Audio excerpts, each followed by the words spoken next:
The James Show Podcast. In our review of Donald Trump's State of the Union last night, he was pushing for voter ID and then brought up something that's kind of a funny irony here that's going on in New York under their new mayor, Mamdani. Oh, wrong button. And even the new communist mayor of New York City, I think he's a nice guy, actually. Speak to him a lot. Bad policy, but nice guy. Just said they want people to shovel snow. They got hit hard. Wants them to shovel snow, but if you apply for that job, you need to show 2 original forms of ID and a Social Security card. And you know why? You know why? So they don't get ripped off, right? So if you fight that on the national level when it comes to elections, sounds like you just want to rip people off. Is there a better explanation on why you are okay with the ID to work for the city shoveling snow, but not okay with the ID to vote? And look, the natural comebacks to that, Trump doesn't even have to say them. Half of America already thinks them. And you're thinking them right now, too. I can read your mind. Here, you want me to do this magic thing where I read your mind like some sort of demon, like, get out of my mind. Here's what you're thinking of. So does that make shoveling snow for the city of New York City racist? Oh, no, it's racist. Does that disenfranchise blacks and women and other poor people from being able to work for the city shoveling snow? It's discriminatory. Oh, my God, it's so evil. What a bad policy. No, it's not. But we're learning a lot from New York City, and I'm not saying it's a good thing that Mamdani got elected. It's not good for the country. It's definitely not good for New York City. But on the bright side, we are learning some tough economic lessons. Here's Mark Ruffalo. Now, Mark Ruffalo, decidedly Team Blue. He's griping about Mamdani's policies here. And I just want to remind you that Mark Ruffalo made $50 million for one movie for playing the Hulk. So when he talks about, man, these rich got to pay their fair share, who are you talking to, bro? That's like Bill Cosby saying, hey, Parker, I think you made your margarita a little too strong. It's like, you're not allowed to say anything, sir.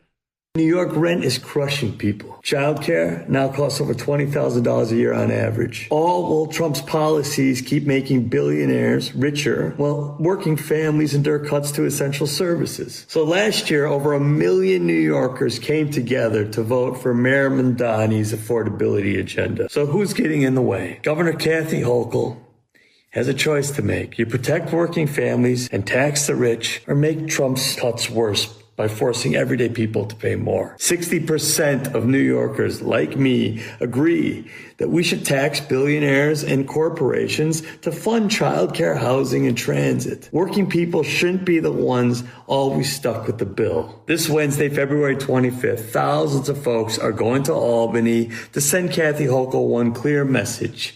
Tax the rich for a New York that we can all afford. They can handle it.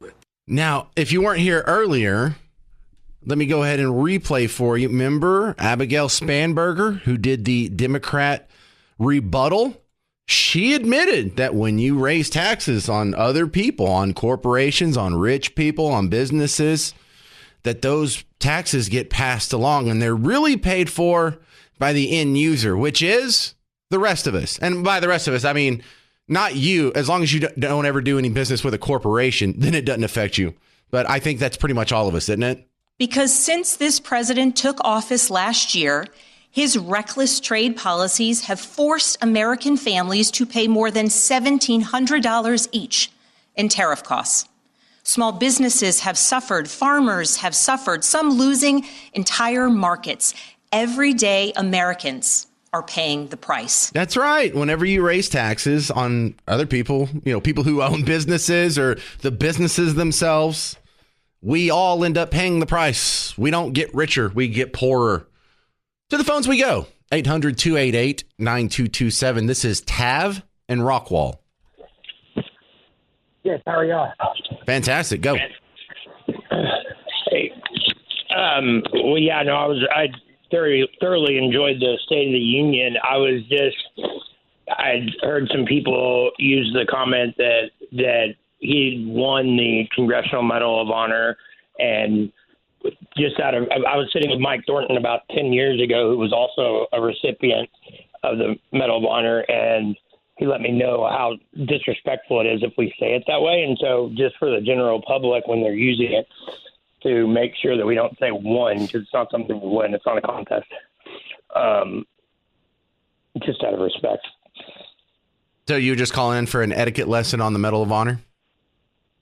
Yeah, no, I just heard it a couple of times, and I just didn't want to be betrayed the wrong way. And you guys do such a great job, and I just didn't want.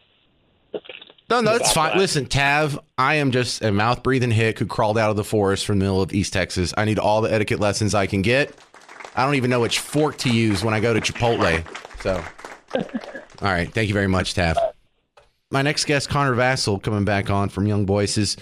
Connor, do you think anybody, thank you. I guess the studio's happy to see you.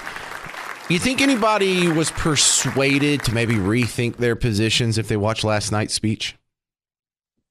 Hello, sir. Great to be back. Yes, so political rhetoric aside, I've noticed that there are some individuals, especially in swing states, who saw last night as an opportunity to really look at each party and see what they're about. Now, yes, there was some pandering, obviously, from Trump, but we see, specifically with the Democrats, how they just move lockstep with everything, even if in the end it will bite them in the butt.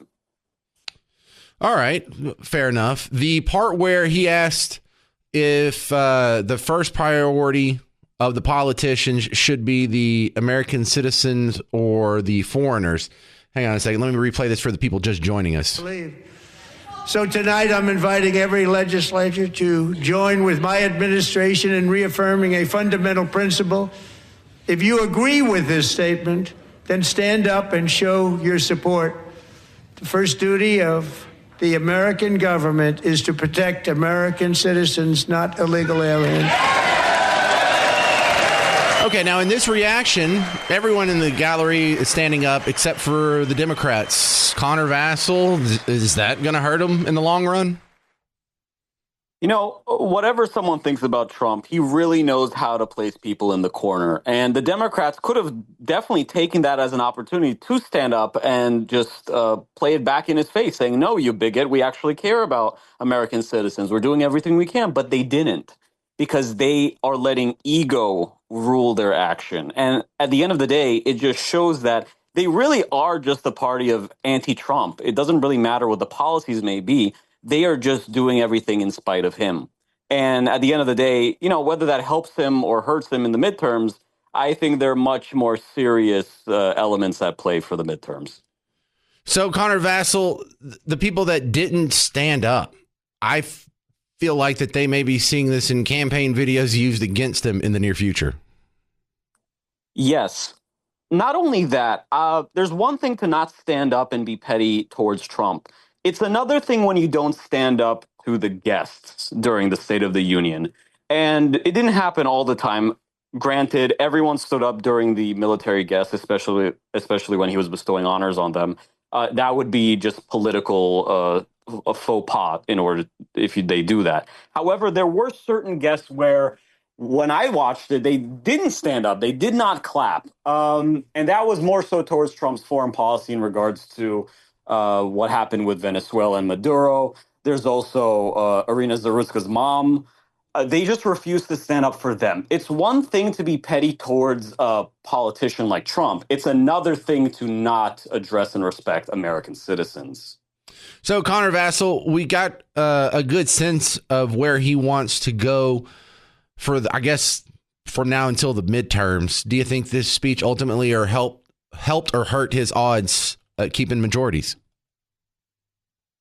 It's too early to tell, in my opinion. However, at the end of the day, he really needs to fix these economic concerns first and foremost. I know they love to throw the numbers around. Dow is over 50,000. Well, sorry, it went under just a few days ago. So all these things are going to hurt Americans' pocketbooks in the end. And if he really wants to, you know, regain control for the midterms, he's going to need to act. It's one thing for him to just say a game, right? And we all know that he's an expert at that.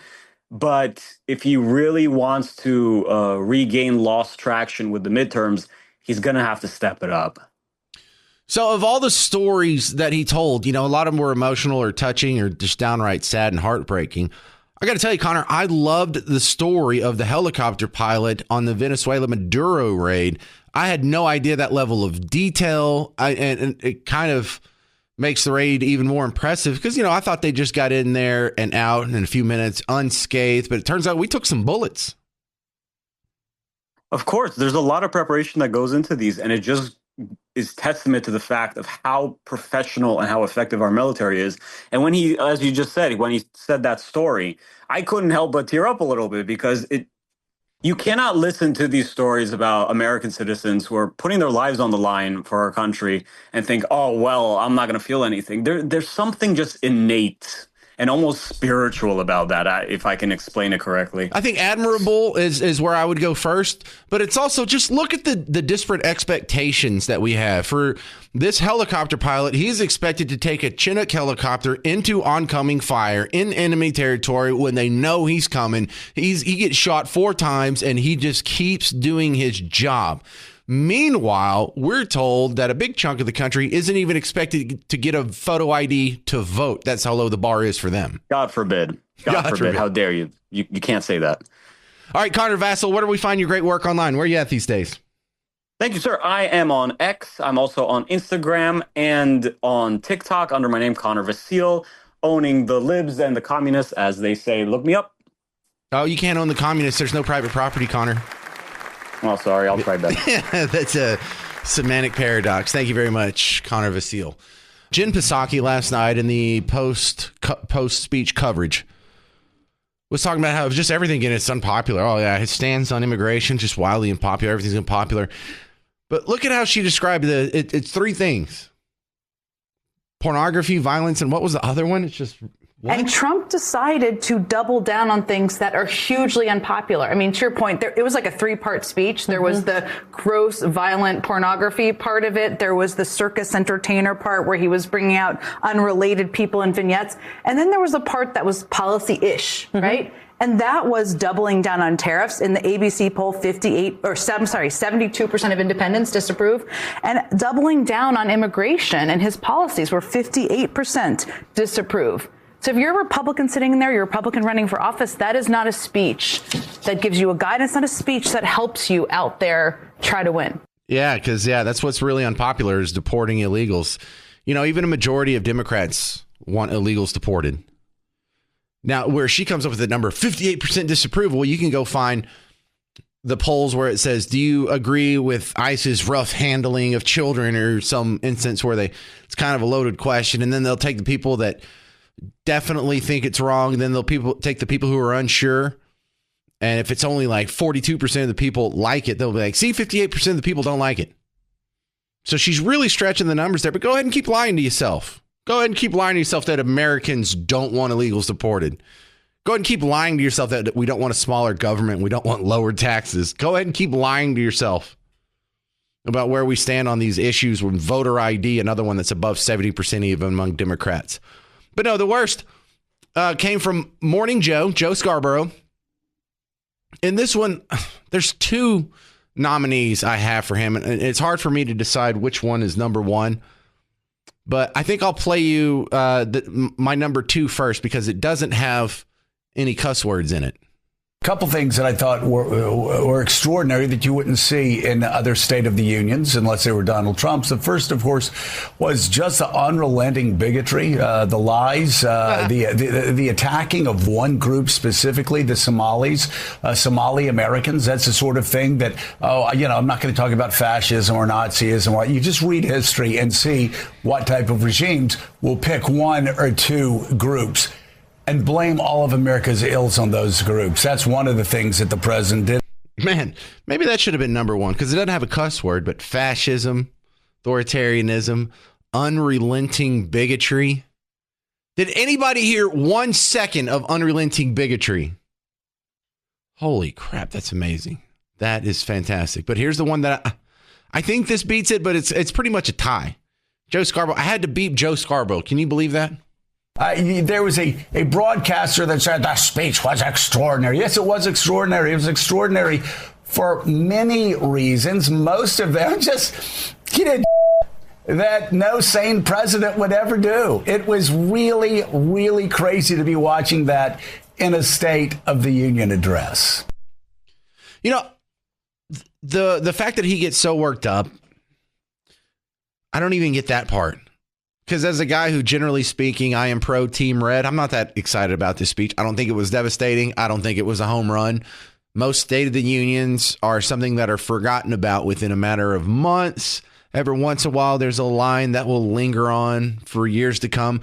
The only thing that we will still be talking about 6 months from now that was in this speech is probably the part where he said American citizens before foreigners. And I don't even know if that one's going to stick around because it just crushes the narrative so bad. I know CNN's not going to want to remind you of that. Snow, ABC, NBC, CBS, they're not going to want to remind you of this moment. So tonight I'm inviting every legislature to join with my administration in reaffirming a fundamental principle. If you agree with this statement, then stand up and show your support. The first duty of the American government is to protect American citizens, not illegal aliens.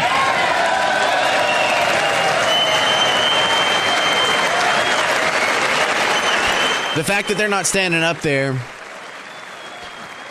I mean, I'm not really surprised, although you would think that they would stand up for something like that, even if they don't mean it. They know, like, politically speaking, because even the most staunch atheist in Congress will not admit it. Why? Because he knows that would be deeply unpopular politically. He knows that would ruin his career. He would lose all kinds of votes from the Christians out there who would now think twice about the guy. And so they don't dare talk about how atheist they are or how much they hate Christians. Find me the politician that's doing that. They're not in Congress that I know of. So if there's any takeaway from that, that's the one. I think that's the one biggest takeaway, because that we're all going to giggle when we see that in campaign ads coming up. Couple of other smaller takeaways. I did more on this policy stuff this morning, so if you want to go back and check out the podcast later from when I was on it from 11 to 9, we did a little bit deeper of a dive, but I don't want to leave you hanging if you missed that. This part about healthcare, let's talk about this. The Unaffordable Care Act, sometimes referred to as Obamacare, big insurance company has gotten rich. It was meant for the insurance companies, not for the people. With our government giving them hundreds and hundreds of billions of dollars a year as their stock prices soared 1,000, 1,200, 1,400, and even 1,700%, like nothing else.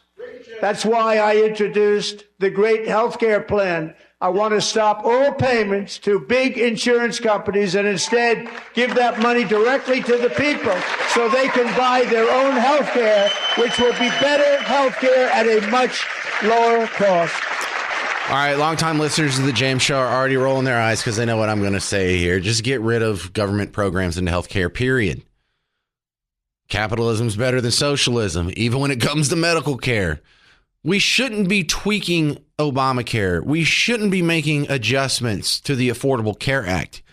We should be repealing Obamacare. And I don't mean parts of it. I mean the whole thing. We should be repealing the snot out of Obamacare. We should be repealing children's health insurance programs. We should be repealing any and every intervention into the medical industry possible. Because while let's go ahead and assume the best of intentions, the people who brought you Obamacare, you were promised, if you like your doctor, you can keep your doctor. If you like your plan, you can keep your plan. You were promised the average annual premiums would go down $2,400 for a family of four. It's not more affordable. You lost your doctor. You lost your plan. It's more expensive than ever. And you sure as hell didn't save $2,400. So first, shouldn't we just repeal that? It really is that simple. Just repeal that. There's going to be people that get in front of a microphone and say, they're taking away the health care from children that are going to die. Just be ready for that and just roll your eyes and be like, no, I'm not. And then don't stop there. Go repeal, like George W. Bush passed Medicare Part D. Go repeal that. In fact, go repeal all of Medicare. Go repeal all of Medicaid. Because ever since we've passed these things, that is when the line of separation happened between you being able to afford health care compared to your income.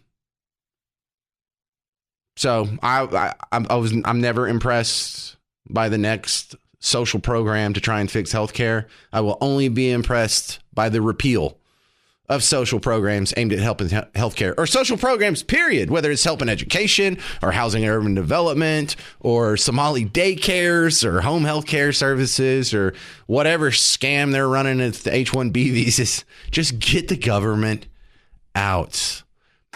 The men and the women's hockey team went out there, and in a strange parallel, the finals for the gold medal in hockey for both men and the women was U.S. against Canada. And the U.S. beat Canada in both games in overtime. Isn't that weird? Didn't that happen in both games? Am I imagining this? Are the script writers, I think maybe we're just plugged into the Matrix, and the script writers for America episode or season 250, they're just getting really lazy, I think is what's going on. They're like, what do you want to do? Well, we'll have the Americans beat the Canadians in the finals. Well, which one? Make it both of them. So that's what we got. And so there was heroic moments from both teams. Both sides deserve the love. But it wasn't too long after this moment that real problems began for the men's hockey team. Watch up behind the net. And it's Werenski. Now Jack Hughes puts it around McCarr. United States with numbers. Back across it comes. Jack Hughes wins it. The golden goal for the United States. For the first time since the 1980 miracle, the United States takes the gold. Jack Hughes beating Jordan Bennington.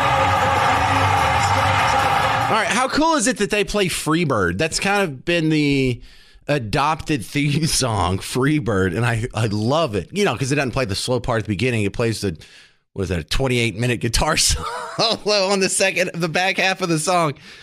So that was awesome. However, that's where for most people the fun begins, but for some people they lost their mind after that, because horror upon horrors after the game, Kash Patel was seen partying with the hockey team. And look, I get it. It's not normal to see the FBI director in a hockey locker room chugging beers with an Olympic team. But I guess he's just a fan. It's whatever.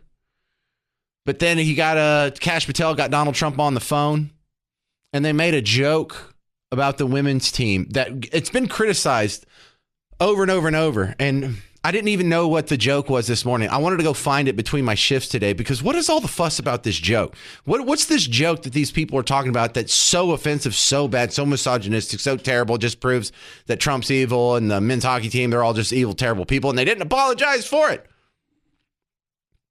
So I finally found it.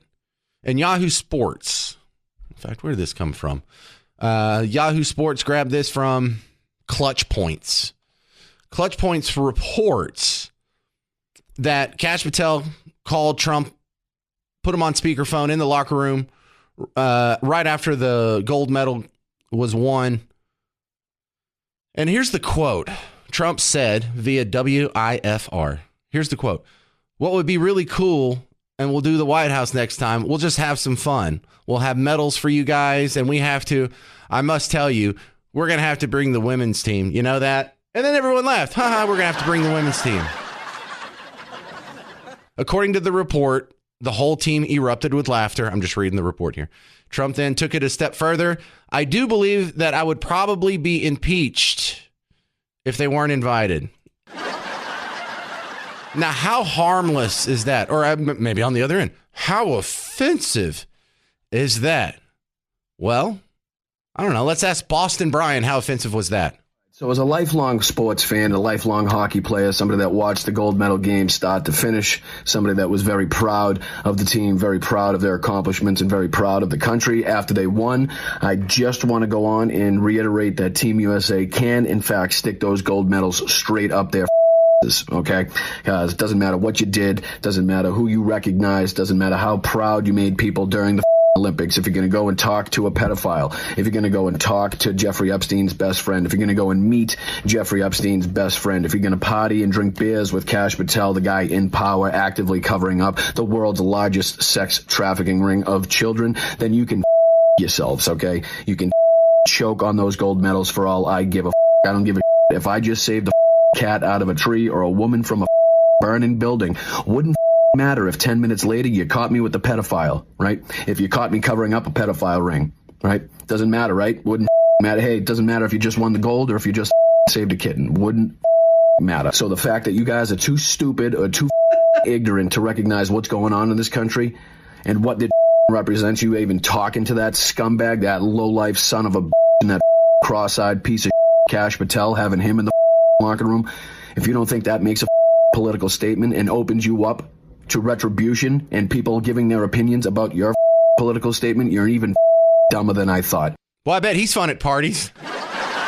Let me give you a more calm down one with no cussing. This is not, it's just a butthurt liberal. They're enjoying the moment, but you say something nice about Trump and their derangement syndrome kicks in and it just ruins everything for these people. As a lifelong hockey player and hockey fan, I grew up just loving anything hockey, but any American hockey player growing up, you just love the Miracle on Ice story. You love the movie Miracle. You love everything about USA hockey. The U.S. men's team hasn't won a gold medal since that 1980 team, and they did it this year. It went from being just such a great moment and just iconic moment in hockey history. And then once the celebration started in the locker room, just everything went south. Everyone is already pretty aware of the political leanings of the Kachuk brothers, for example. I don't think anyone was so delusional that they thought every single player on the American team was a liberal or anything like that. I think a lot probably were hoping that some were not like the Kachuk brothers. Definitely count me as one of the ones who was hoping that they aren't all like the Kachuk brothers. The right loves to talk about how they don't want politics in sports, yet they never listen to their own rule, and that's exactly what they did around this gold medal win. For starters, it just makes absolutely no sense to have the director of the FBI in a locker room celebrating with any sports team. Why is this dude there? I don't care that he claims he likes hockey. That has nothing to do with it. Kash Patel was in Italy on U.S. taxpayer dollars. He was just boozing it up, drinking with the team that just won a gold medal while he phones Donald Trump so he can just make fun of the women's team that won in a, honestly, way cooler fashion with the goal that was scored. And all of the players were just laughing about it. Not one of them had the courage to stand up and say something about that. You're not going to get arrested if you say something. They're just soft. It's especially disappointing for the Hughes brothers, Jack and Quinn. Jack, who scored the game winner, their mom is a coach on the U.S. women's team. And they're just laughing along in these jokes with everyone else. I genuinely went from being just so happy when they won, like watching the game. I woke up at 5 a.m. to watch the game. Then I went on with my day, and then later on, of course, they start celebrating, and you start seeing the stuff on social media of all the celebrations, and just instantly went sour after that. Oh my God, get him a binky. Remember, this is the joke. What would be really cool, we'll do the White House next time. We'll just have some fun. We'll have medals for you guys. And we have to, I must tell you, we're going to have to bring the women's team. You know that, right? And then everyone laughs. And then there's a follow-up. I do believe that'd probably be impeached if the women's team's not invited. Really, that threw off everything. Oh, no, they're terrible people, and they didn't even apologize. Can you believe it? When the Kachuk brothers' mom is one of the coaches on the women's team, and they're just insulting him. That wasn't even a bad joke. The James Show Podcast.